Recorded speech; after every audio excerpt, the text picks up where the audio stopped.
Drive-ins are uniquely American. Sure, they may have open-air theaters elsewhere in the world, and 21 years after the first drive-in opened in New Jersey, Australians got in on the act, a fact that was then celebrated by last week's guest, Brian Trenchard Smith, in his 1986 film Dead End Drive-In. But America is the undisputed land of the drive-in. Everything about the words drive-in conjures up the glory of the big American car, the plucky have-a-go business enterprise mentality, and the wonderful sense of community that can only come from the great equalizing locations of drive-ins, diners, and maybe the British pub.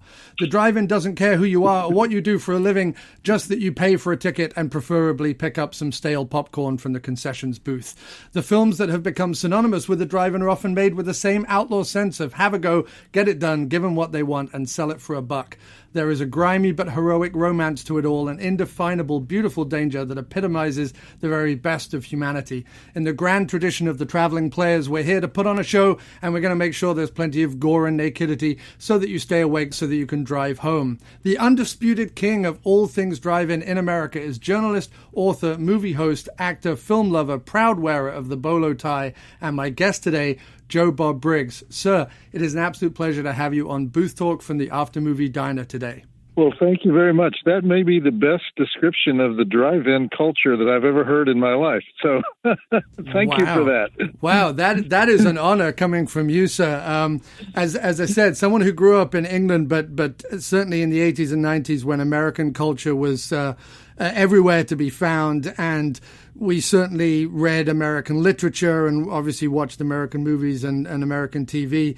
There was always, as I say, kind of an indefinable romance to some of these things that are kind of uniquely American. I mean, my website is the After Movie Diner because it's sort of the best thing America has in equivalent to the British pub. Anyone can go into a diner. Don't care whether you're a lawyer or a bus driver. Like everyone's at home there, So that was kind of the thought behind it, and that's how I felt about driving. Yeah. Well, one of my books came out in England in I think in the late 80s, and I was the guest there on several BBC shows and on Channel 4. And on Channel 4, they attempted to sort of do a makeshift drive-in, just for cosmetic purposes to do the interview, and it didn't quite work. And I think it's because the Brits are not so in love with their cars as the Americans are. No, well, we don't have roads big enough. That's what it is. We don't have roads big enough for the era of the American car, the 50s and 60s with those, wide gas guzzling, Chevys and Corvettes and stuff like that. That is sort of what we think of, American graffiti style. And we just don't have the roads for it. Well, that's true. And if you're going to spend 4 hours in your car, it probably should be a big car. Right. And, but you would expect that perhaps in Scotland or Northern England, where they have the wide open spaces, that you would have the occasional drive-in, but it just never caught on. Maybe because it's too cold and wet up there. It's too damn cold and wet, and the people are too miserable. That's what it is. They don't want it. They don't want too much joy in their life. If they get too much joy in the north, they get a little uneasy. I think that's what it is. But no, definitely growing up in England, I have to say I obviously didn't really know of you particularly until I came to the States about 13 years ago and sort of started making friends with people of my generation who had similar movie touchstones, but who would mention you, your show, Drive-In Theater or Monster Vision, and then stuff like USA Up All Night are sort of the places they discovered the films that we all kind of talk about now over and over again. My generation talks about over and over again, and that would sort of inform who we became. We had Alex Cox in the UK hosting something called Movie Drome, but he showed more stuff like Westworld and Demon Seed and some of those, and Invasion of the Body, those sort of 70s sort of horror sci-fi kind of more thinky films, I think. He didn't get down and dirty. He didn't get into the nasty side of the drive-in, and no. Because the drive-in in America was always a place where you went there to get away from your family, and you went there to see movies that your mother would not approve of, and so it always had this dark side. Now, oddly enough, many of the horror films that are celebrated today that came out of Italy were premiered and had their finest moments at drive-ins in the Deep South under titles and with credits that you wouldn't recognize today, because the Italians would disguise those films to try to make them appear to be American, because there was a lot more money to be made from the American market than from the Italian market. And of course, and since they were masters of dubbing, or at least they thought of themselves as masters of dubbing. Right. They would put a box of Kellogg's cornflakes on the table and put little American flags in the scenes to try to make it appear that the film was not shot in Rome. Yeah, or they'd call like Donald Pleasance's agent or Fred Williamson's agent or someone who could come out and sort of be the token Western star in those movies, kind of thing. Lee Van Cleef did a bunch of them as well, I think. Yeah, and so they would have. I think Fred Williamson did quite a few of them. He did. They would have. But they would have. They would have this quality that you couldn't quite define. That something was wrong with them. You couldn't tell exactly what was wrong. Well, what was wrong is that they had 18 European actors all speaking their native tongue in scenes where they didn't necessarily understand one another, right. And then they would dub the scenes into English, and it created this kind of creepy, off-kilter quality to the horror films, and so you didn't know why they were fascinating, but they were fascinating for these purely technical reasons, and so films that otherwise probably would have been lost. Actually, the very first film I saw for reviewing purposes at a drive-in was a film that is now called Anthropophagus. At the time, it was called The Grim Reaper. Yeah, and it's a Joe D'Amato film from, and of course that's probably not his birth name, but we know him as Joe D'Amato. From the late 70s, early 80s, about cannibalism, a cannibal on a Greek island. It's a very mediocre horror film, but because all things in the 80s are revered today, it still has a life. It's had a Blu-ray release. It's had things written about it. It was famously snarled up in the ridiculous video Nasties era over in the UK. Oh, you're right. And what's hilarious about any kind of form of censorship or even opposition to anything like this is that it only makes people want to see it more.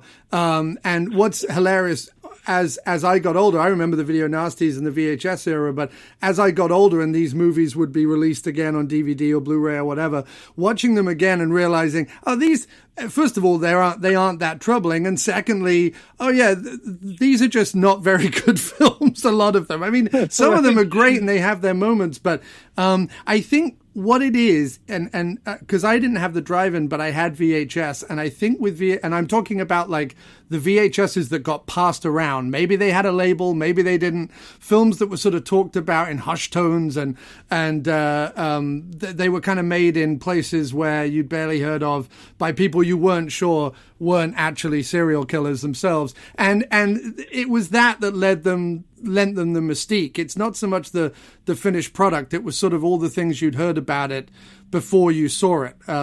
Texas Chainsaw, I know, is one of your favorites, and that was banned for the longest time in the UK. You couldn't even get... I think about 25 years, yeah. Yeah. The thing about the video Nasties list, I forget how many were on the list. I think it was 80-something were on the list. And even if you were a dedicated moral censor, only about 10 of them belonged on the list, and so it was interesting to me that you would have people, years later watching the movie because it was on the list and being disappointed that it was so plain vanilla, Well, it became a mark it became a mark of like manhood almost. I mean, that's, you know what I mean? That's gender specific, but you know what I mean? It became a mark of kind of courage or something. It's true, but years later, you had to wonder about these guys. I mean, I forget the name of the original. There was one man in James England Furman. for the longest. Yes, James Furman. For the longest time, that he had total power over, you know, sometimes the editing of the films and the you know, unless you take out these 2.5 minutes, your film does not get released in England, and so of course they would take the footage out, and there was also a woman who was sort of the Tipper Gore of England who was complaining. Mary Whitehouse. Yes, Mary Whitehouse. Thank you for that. It was constantly having Catriona MacColl, who was an actress who was used frequently by Lucio Fulci in his horror films. Says that she was living in Paris and she got a call from her brother in London who said, you know, Mary Whitehouse is having a big meeting about the moral decay of the UK this next week, and she's naming the 10 films that represent the moral decay of civilization, and she says, well, that's very interesting. Why are you calling me? And she says, you star in 2 of them. And she was horrified at the time because she thought, you know, perhaps, you know, it would affect her ability to get work, you know, right.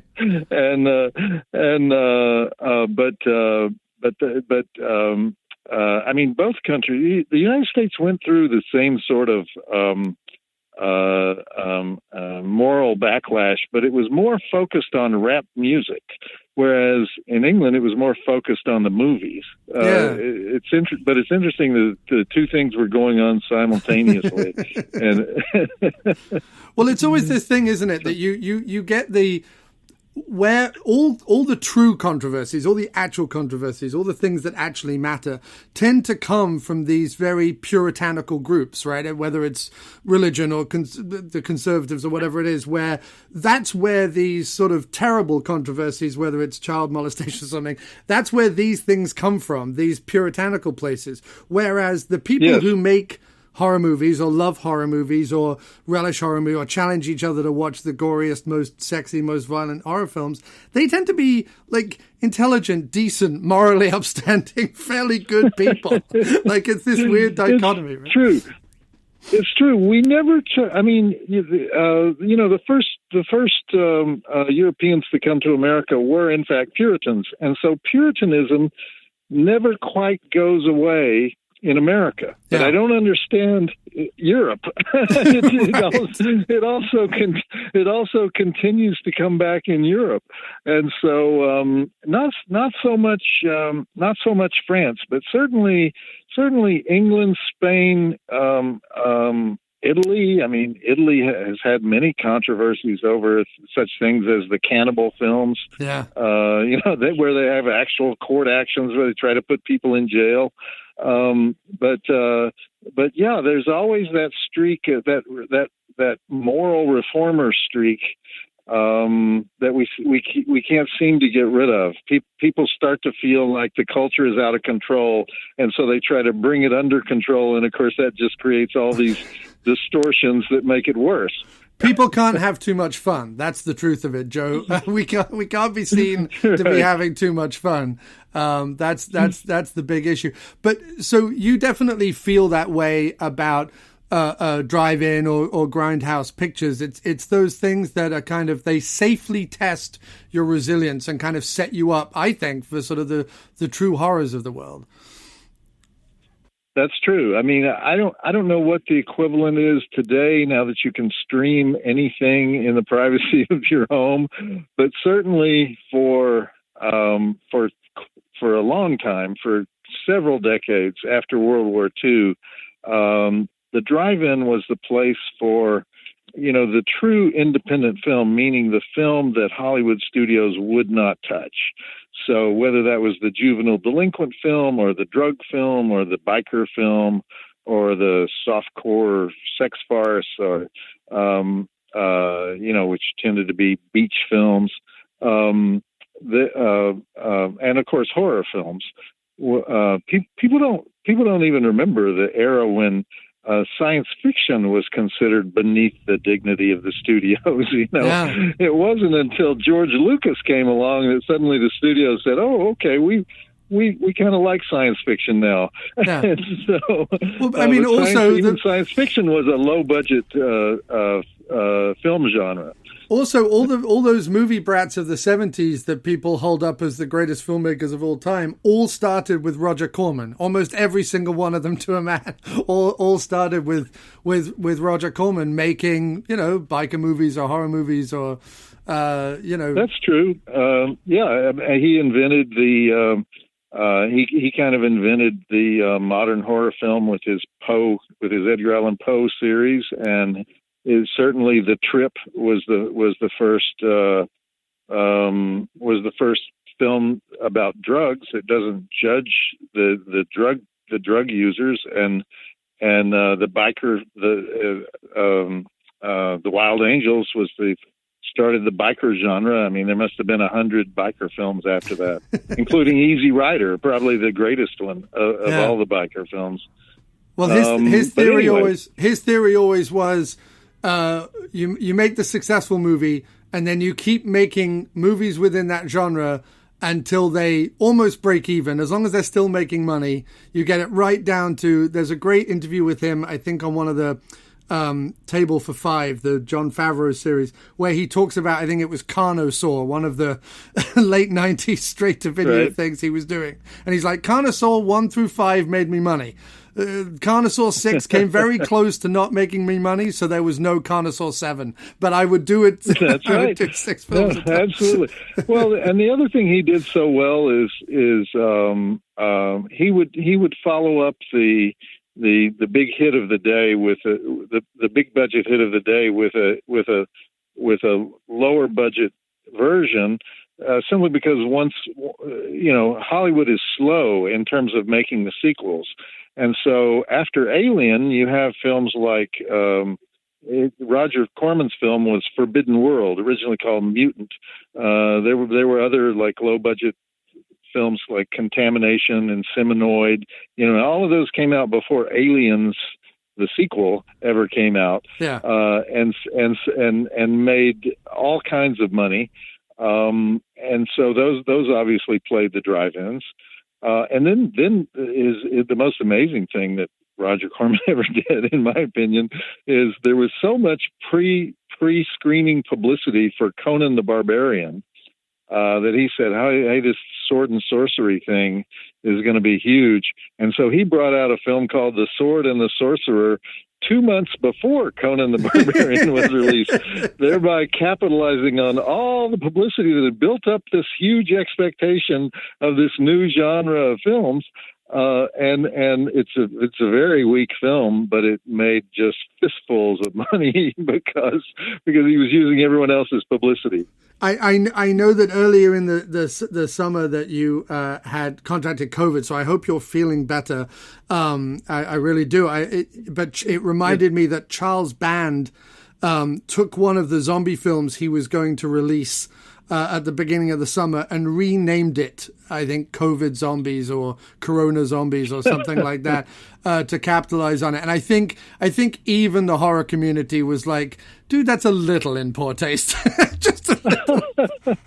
Yeah, at least when after the launch of Sputnik in 1957, the following day, of course, that was a big surprise to everyone. So the following day, Roger Corman commissioned a film called War of the Satellites. Of course, they had no script, they had no cast, they had no idea what the film would be about. But but within 2 months, they had the film shot, and with 3 months, they had it in theaters. And so that's normally what's done when you have a breaking news event that everyone is focused on, or it used to be done. I don't know that there's so many of those guys around anymore. No, I think Charles Band is one, and probably Lloyd Kaufman are the two who are sort of still making the kind of weird little grubby pictures that can still shock and surprise and amuse. On your show on Shudder, where you're doing the last drive-in, and I know that you have a Halloween show coming up, which we'll talk about in a minute. You've often pushed boundaries, sort of with the modern audience that is watching a show with films like Cannibal Holocaust. Is that an attempt by you to kind of keep the danger, but the safe danger alive for the audience now, and kind of challenge people, or is that just a movie that was available that Shudder said, "Go on, let's stir the pot a little and put that on"? Where did that come from? Well, I always like to show the most dangerous films that we can show. And yes, that was, first of all, we had a lot of requests for that, a surprising number of requests, because even though I championed the cannibal films at the time they were being made. Yeah. But they're not, those cannibal films, almost all of which came out of Italy, were, you wouldn't watch one and then say, "Oh, now I have to watch another one tomorrow." They were very disturbing. Even today, they're fairly disturbing films to make.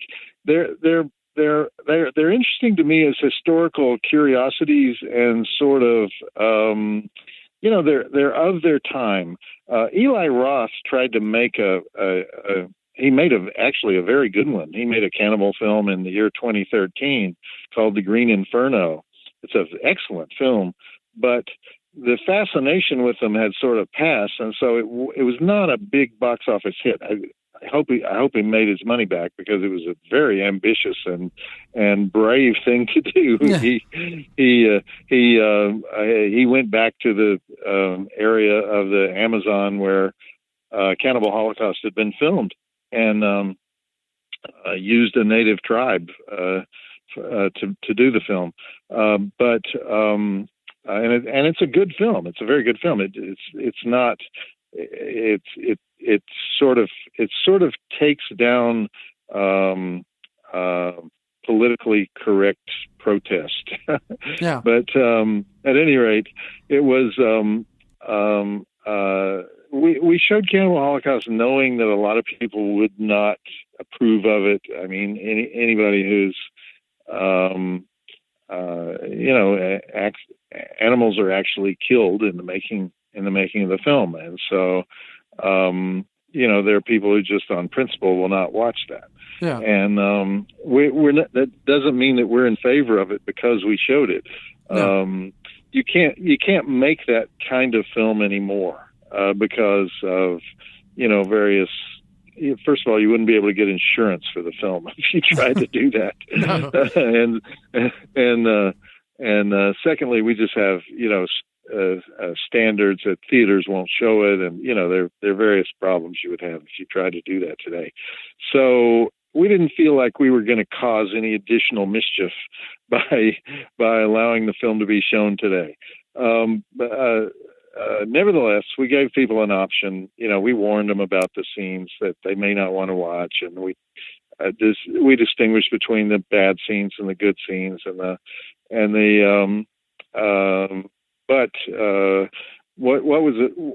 what's amusing to me is that the Italian directors who made those films now, almost to a man, claim that the animal killed was used for food for the local people. I don't believe that for a minute.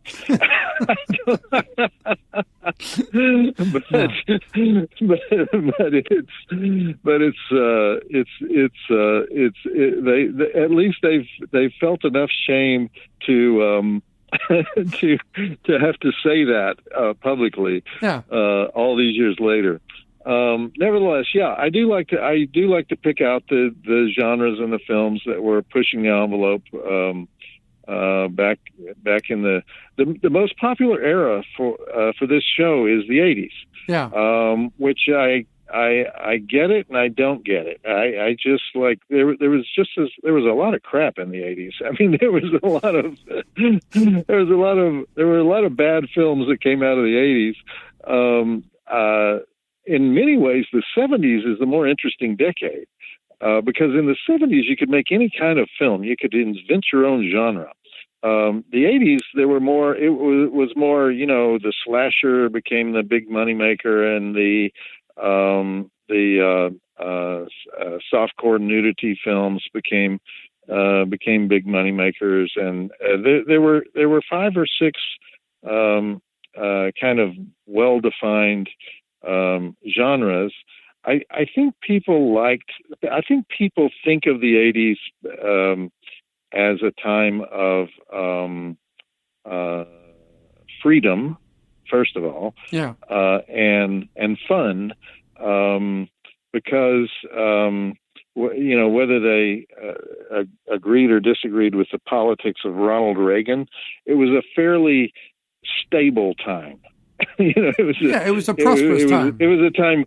It was a time when you didn't have to pay that much attention to grown-up stuff. You could have fun, and so I think that's the appeal of the 80s. It seems like there were not as many oppressive things in the world as there are today. It may or may not be true, but that's the perception of it. Well, I was thinking the other day, because I was watching, I forget what it was. It was a horror movie now, and it was an 80s horror movie, but it flashed back to the 50s, and it made me think, Back to the Future also kind of goes back to the 50s, and then there's a ton of movies that are made in the 80s that kind of either the flashback at the beginning is either a 50s or early 60s kind of thing or something like that. And I started to think 80s, 50s.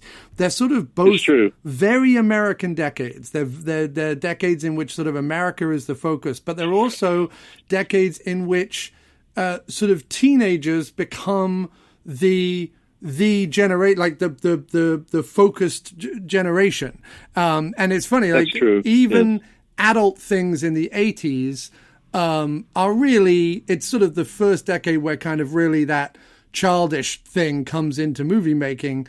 But it's also the only other thing that I can kind of equate it to is the fact that in the 80s, there was an explosion in practical special effects. And there is a fascination with that, especially as a counterpoint to the CGI heavy movies that we have now, where I just think there's something about watching like an animatronic, latex covered head split apart. I just watched Amityville, The Possession, Amityville 2, The Possession, and at the end of it, there's this amazing animatronic head with all the bits fall apart and brains, and a monster crawls out of it. And I'm just like, that alone, filming that alone is worthy of watching that movie, just the work that went into it. So I think I wouldn't want to just say it's Arrested Development, although there's a big part of it that we all still want to be kids. But it's also just, I think, the innovation that took place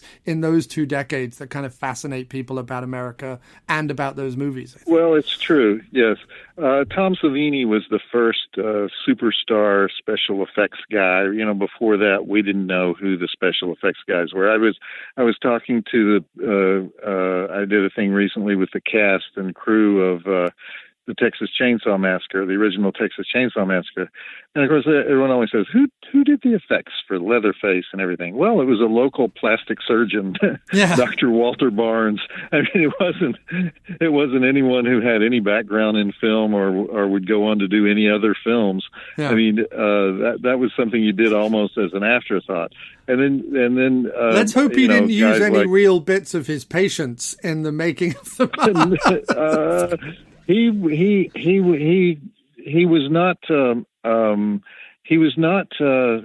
shy about using anything he could find. Oh, okay. So we don't know for sure. We don't know for sure. But Tom Savini and Rob Bottin and people like this who come along later, sort of popularized the idea, and Fangoria magazine, and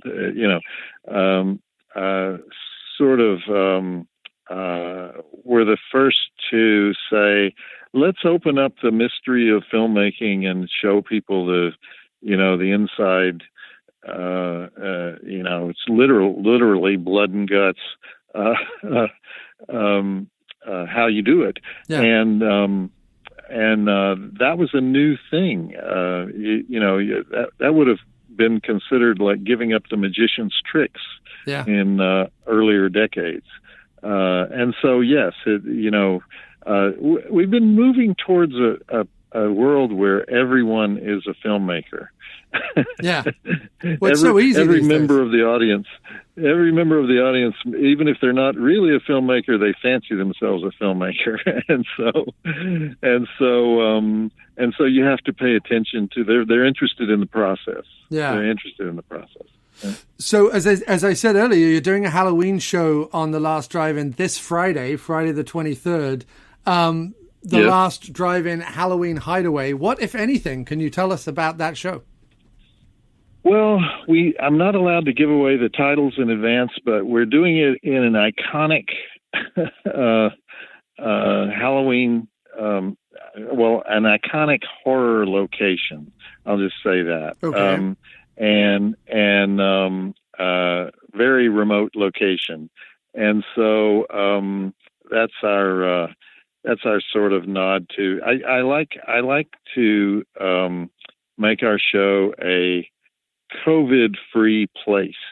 Our show is a place to escape COVID, not a place to dwell on COVID. Everyone says,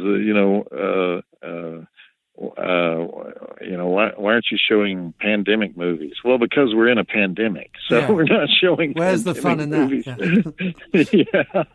And so, as soon as the pandemic is over, that's when you show the pandemic movie. Yeah. Yeah, it's like in the Depression. In the Depression, you showed Busby Berkeley musicals. That's what you do. You don't show what people are going through in real life.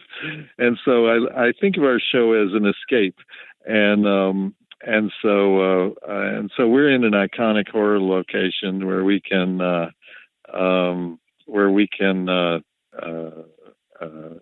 celebrate new and old Halloween-based horror films, and that's about all I can say because we don't reveal.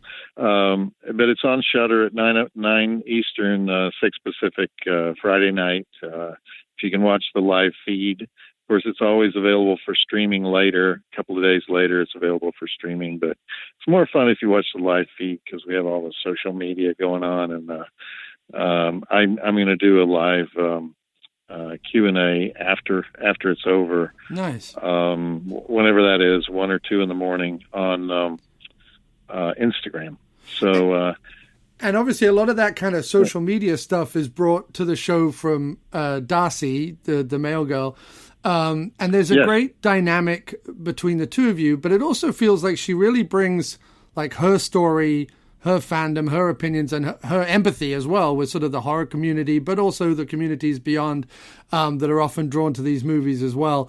Talk about Darcy, working with Darcy, and sort of bringing that element into the new Shudder there's show. a couple of things that create the tension between me and Darcy, and one is she's just in it from a different generation, so she has a different way of looking at these movies. Like when people want me to make comparisons between Friday the 13th 2 and Friday the 13th 5.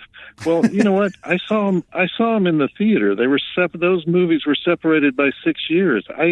I didn't sit down and watch all the Friday the 13th in a row. No. But many of the modern films of the modern theater goers, they sit down and they watch them in a row and they compare them. So there's the generational thing about how they regard these films.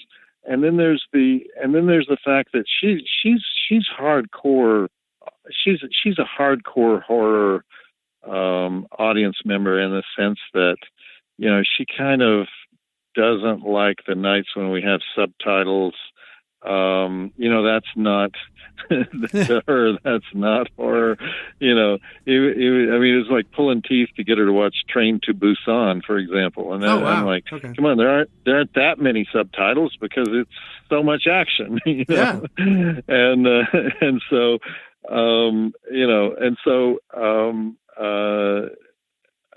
she's a great resource because she really does she really does. Her mind is the mind of the popular audience. Yeah. And so, crossing her is dangerous because she knows what the majority of our viewing audience wants to see. And so,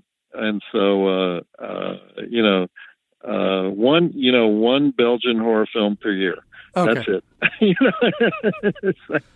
Otherwise, she'll dig up a Hogzilla or something like that. Was it Hogzilla? Was that the name of the movie she dug up and put up? Oh yeah. Hogzilla is a horrible film that I appeared in, and she unearthed it from obscurity and brought it to the show.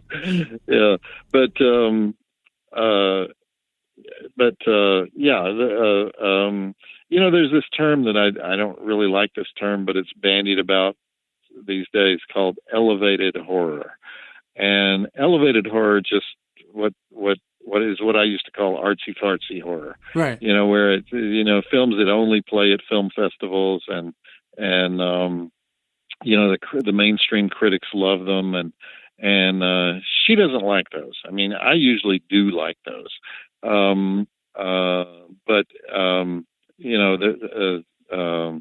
What's an example? I mean, it's sort of the difference between, House of the Devil would be considered artsy horror because a lot of people watch it and they say, nothing ever happens in this film. Nothing ever happens. Well, the reason the last 45 minutes are so good is because the first 45 minutes are the setup for the last 45 minutes, Yeah. And so I don't mind those at all, what they call the slow burners, Yeah. But more the 70s vibe versus the 80s vibe, which tend to be get out 85 minutes. The action starts in the first. Somebody has to die. People often die before the opening titles. Right. Yeah. No, like a Bond film, exactly. They have to have that. In fact, there's even a Friday the 13th sequel. I think it's part 5 or 6. Actually, 6, I think it is, where they even do a Bond-style title sequence for Jason, like he walks along a circle and slashes across the thing, because they got to that point where they're like, you have to have the teaser before before the titles. Right. So anyway, it's interesting. But the main thing she does is that she is tireless on social media, Twitter, Instagram. There are even more specialized forums, like there's one called Slasher. It's just for horror, social media, just for horror film. Horror lovers, and so she keeps everyone informed and alive and participating, and very, very activist on social media. So, which I can't be. I'm just like I could never do that. There are only so many hours in the day, unless it's your job. Right. How can you spend that much time? So the last question then is just: is there a particular group or subgenre of movies that you wish you could show or wax rhapsodic about that maybe doesn't fit into kind of Shudder's setup? And have you contemplated doing like another internet show where you kind of cover those films instead? I would do more low budget sci-fi and low budget action. If we could show any genre of film, I'm an admirer of the Death Wish films, for example. Mm-hmm. They're not exactly horror. I don't know if Shudder would show those. Shudder has a pretty broad definition of horror, because it's in our interest to be as broad as we can within the label of horror. But originally I reviewed all exploitation films, no matter what the genre, where they came from, and eventually all exploitation genres get taken over by big budget movies. Yeah. I mean, it's like, everything starts with the low budget guys, and then the big budget guys appropriate it and capitalize on it. So, but I would show more I'm a fan of some of those softcore sex films that were made in the late 70s, early 80s. Spring Break, 4 guys on spring break trying to get laid. None of them ever get laid. No, of course not. No. But you have a lot of you have a lot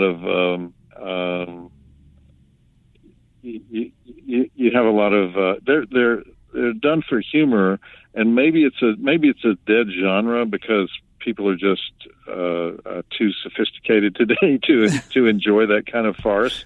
But I always found them fun, and I mean, Roger Corman made some of them. Angel, High School Student by Day, Hooker by Night. Oh, there was a whole series of those. There was a whole series of Angel movies. And Vice Academy, Linnea Quigley's series. Vice Academy was. They were very mild. In the age of porn, they're very mild, but they were always funny and in my opinion, well directed, well told stories. But anyway, actually, the whole basis of Roger Corman's company, New World Pictures, was the original student nurse films. Yes, the student Candy nurses, Stripe the young nurses, nurses, private duty nurses, right. and the women in prison movies, the Big Doll House, titles like that. Gave us Pam Grier, which is I'll forever be thankful for. She's my first lady of cinema, that's for sure. So just before I wrap up, I just wanted to let you know that a good friend of mine, James Sato, produced the last movie by a filmmaker I know you're very fond of, Herschell Gordon-Lewis, an anthology called Blood Mania. And I had a lot of fun with it. I thought it was cool to see HGL still at it. I just wanted to mention it to you because he asked if I could mention it to you, because I know that he'd been speaking to Shudder about trying to get it on Shudder and possibly on the show. So I didn't know if you were aware of the movie, but I wanted to just bring it up. Blood Mania, I believe your producer has a copy of it. I will watch it. We showed Herschel's first gore film, Blood Feast, on the very first marathon on Shudder. And so he certainly... I like what Herschell said about himself. He said, I'm like Walt Whitman, I'm no good, but I'm the first of my kind. Yes. It's a fantastic quote.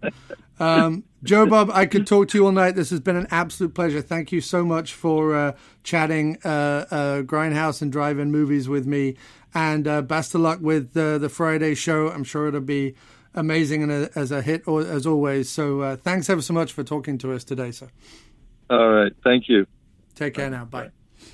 Anyway, I hope you enjoyed that fantastic conversation with Joe Bob Briggs. And just a reminder again that Joe Bob's Halloween Hideaway is on October 23rd. That's this Friday at 9 p.m. on Shudder, the streaming channel Shudder. And that is 9 p.m. Eastern. And I believe that's 6 p.m. Pacific time. So check that out. He will be doing a live Q&A after the double feature that night. So jump on the socials and get in contact with him and Darcy the Mail Girl and all that good stuff. And watch on Shudder on Friday night. And if you are not able to do it live, then don't forget to check it out streaming on Shudder after that. Thank you very much for listening again to this interview. If you've enjoyed it, please do consider going over to aftermoviediner.com and checking out the other interviews and podcasts and reviews and things that we have over there. If you are a fan of Joe Bob and the kind of movies that he shows, I think you will like the content over on aftermoviediner.com. And if you want to support us, you can over at Patreon, patreon.com/aftermoviediner. And don't forget to rate and review us wherever podcasts are found and wherever the words after movie and diner are put in the same sentence, because that'll be us. Again, follow us on socials, After Movie Diner, and have a great Halloween, everybody. Thanks for listening. Take care.